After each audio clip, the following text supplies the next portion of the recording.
வணக்கம். கோவை நீலகிரி செய்திகளுக்காக செய்திகள் வாசிப்பது சரவணன். கோத்தகிரியில் 100 கிலோ தடை செய்யப்பட்ட குட்கா மற்றும் புகையிலை பொருட்கள் பறிமுதல், 2 பேர் கைது. காவல்துறையினருடன் ஆசிரியர்கள், பெற்றோர்கள், பொதுமக்கள் என்று அனைவரும் ஒன்றிணைந்து செயல்பட்டு போதைப்பொருள் புழக்கத்தை தடுக்க நீலகிரி மாவட்ட காவல் கண்காணிப்பாளர் அழைப்பு. நீலகிரி மாவட்டத்திற்கு சமீப காலமாக அண்டை மாநிலமான கர்நாடகா பகுதியிலிருந்து தடை செய்யப்பட்ட குட்கா மற்றும் சில வகையான புகையிலை பொருட்கள் கடத்தப்பட்டு வருகிறது. காவல்துறையினர் வாகன சோதனை நடத்தி அவ்வப்பொழுது இந்த தடை செய்யப்பட்ட பொருட்களை பறிமுதல் செய்து வருகின்றனர். இந்நிலையில் கோத்தகிரி தனிப்பிரிவு காவல்துறையினருக்கு கிடைத்த ரகசிய தகவலின் அடிப்படையில் கோத்தகிரி காவல்துறையினர் ராம்சந்த் பகுதியில் வாகன சோதனை மேற்கொண்டனர்.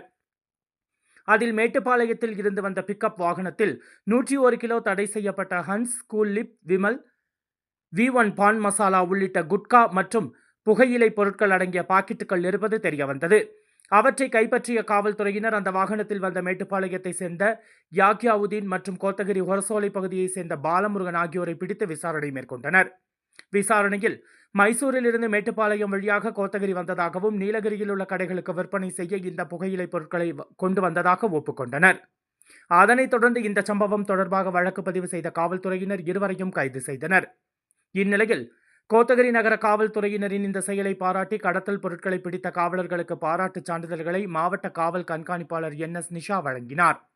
பின்னர் செய்தியாளர்களுக்கு அளித்த பேட்டியில், காவல்துறையினரின் இந்த நடவடிக்கையால் நீலகிரி மாவட்டத்தில் உள்ள கடைகள் மூலம் பள்ளி, கல்லூரி மாணவர்களுக்கு புகையிலை பொருட்கள் விநியோகம் செய்யப்படாமல் தடுக்கப்பட்டுள்ளதாகவும், நீலகிரி மாவட்ட காவல்துறையினர் வாகன சோதனை மேற்கொண்டு இதுபோன்ற தடை செய்யப்பட்ட பொருட்களை பறிமுதல் செய்து நடவடிக்கை மேற்கொண்டு வருவதாகவும், இதுபோன்ற தடை செய்யப்பட்ட பொருட்களை பயன்படுத்துவதால் ஏற்படும் தீமைகள் குறித்து பள்ளி, கல்லூரி மாணவர்களுக்கு விழிப்புணர்வை ஏற்படுத்தி வருவதாகவும், காவல்துறையினரால் மட்டுமே போதைப்பொருள் புழக்கத்தை தடுக்க முடியாது எனவும், ஆசிரியர்கள், பெற்றோர்கள், பொதுமக்கள் என்று அனைவரும் இணைந்து செயல்பட்டால் போதைப்பொருள் புழக்கத்தை அடியோடு ஒழிக்க முடியும் என்று தெரிவித்தார்.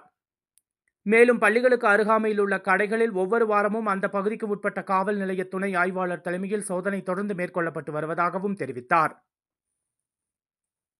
கோவை நீலகிரி செய்திகளுக்காக எமது சிறப்பு செய்தி ஆசிரியர் தமிழ் வெங்கடேசன்.